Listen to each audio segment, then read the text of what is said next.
जय हिंद दोस्तों। स्वागत है आपका अपने YouTube चैनल ओनली डिक्टेशन में। डिक्टेशन की PDF आप डिस्क्रिप्शन से डाउनलोड कर सकते हैं। तो चलिए शुरू करते हैं। 80 शब्द प्रति मिनट डिक्टेशन शुरू होगी 3 सेकंड बाद।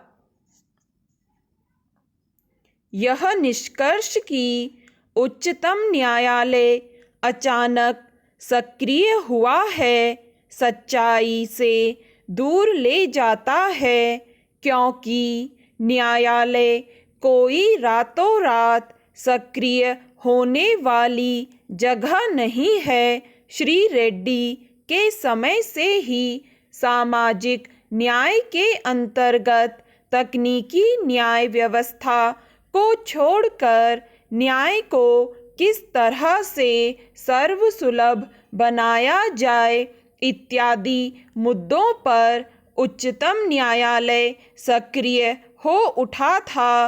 वे उस समय गुवाहाटी उच्च न्यायालय में न्यायाधीश के पद पर कार्य कर रहे थे।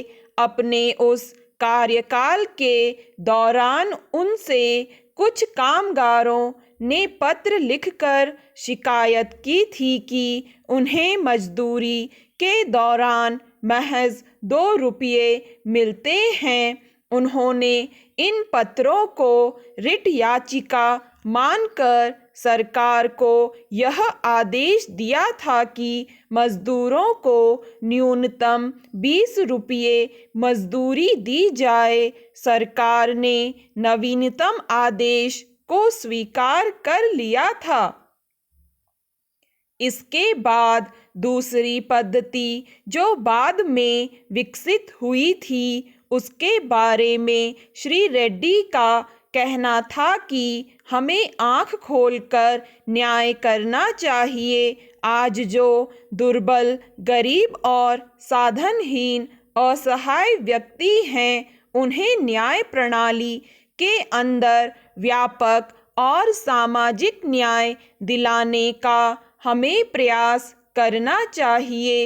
एक मजदूर अच्छा वकील कर पाने की स्थिति में नहीं होता है, उसके पास पर्याप्त आर्थिक साधन उपलब्ध नहीं हैं। ऐसे में उसे न्याय के अधिकार से वंचित नहीं किया जा सकता है। यह तभी संभव होगा जब उसे व्यापक न्याय के सिद्धांत के तहत लाया जाए। यहाँ यह कहना मुनासिब नहीं होगा कि न्यायिक व्यवस्था में आई सक्रियता से इस तरह की विचारधारा को मजबूती मिली है। वहीं इस सक्रियता के कारण जो कार्य व्यवस्थापिका और कार्यपालिका को करना चाहिए, वह कार्य न्यायपालिका को करना पड़ रहा है। अब सवाल है कि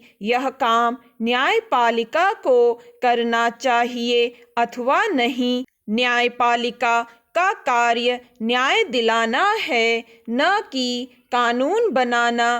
कानून बनाने का कार्य विधायिका का है, उसका पालन करवाने का तथा पहले से बने कानूनों को लागू करवाने का कार्य न्यायपालिका का है। कभी कभी अति सक्रियता की वजह से न्यायिक सीमाओं का उल्लंघन हो जाता है।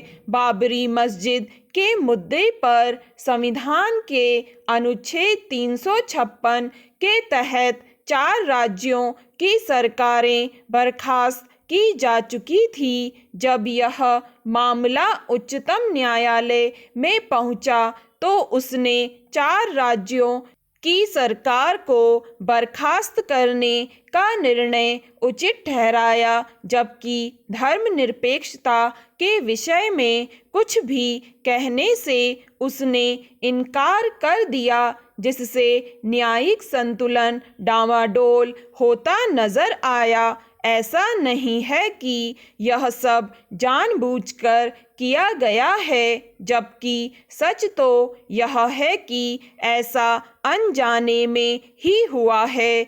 ऐसा लगता है कि 4 राज्यों की सरकारों की बर्खास्तगी के मामले में संबंधित विषय के हर बिंदु को न्याय के कांटे पर रखकर नहीं आंका गया और मामले को सामान्य नजरिए से निपटा दिया गया, जबकि जनता को न्यायपालिका से इस तरह की अपेक्षा नहीं थी। स्टॉप। दोस्तों, अगर आपको ये डिक्टेशन पसंद आए तो लाइक करें, सब्सक्राइब करें और अपने दोस्तों के साथ भी शेयर करें।